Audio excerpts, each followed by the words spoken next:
François Ier, roi de France dès 1515, incarne un tournant majeur dans l'histoire du royaume. Jeune, ambitieux et avide de gloire, il rêve d'une France puissante, éclairée et rayonnante. Son règne ouvre les portes d'un monde nouveau, celui de la Renaissance. Dès le début, François marque les esprits avec une victoire éclatante. Marignan en 1515. À seulement 20 ans, il triomphe des armées suisses et s'impose comme un roi guerrier et courageux. Mais son ambition ne se limite pas au champ de bataille. Fasciné par l'art et le savoir, il attire à sa cour les plus grands esprits de son temps. Léonard de Vinci lui-même trouve refuge en France, apportant avec lui ses inventions, ses croquis et le célèbre tableau de la Joconde. Sous François Ier, les châteaux de la Loire se transforment en joyaux de pierre et de marbre, témoins d'un art de vivre raffiné et d'un nouvel âge d'or. Le roi mécène encourage la langue française, fonde le Collège de France et soutient les humanistes, ces penseurs qui placent l'homme et la connaissance au centre du monde. Pour la première fois, la culture devient une affaire d'État.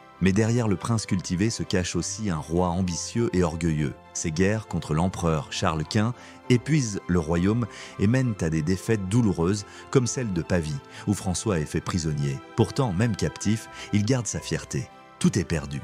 Fort l'honneur, écrit-il, une phrase qui symbolise la noblesse de son caractère. À son retour, il redonne souffle à la France, consolidant son autorité et poursuivant son rêve d'une monarchie puissante, éclairée et indépendante de Rome. Sous François Ier, la France entre pleinement dans la modernité.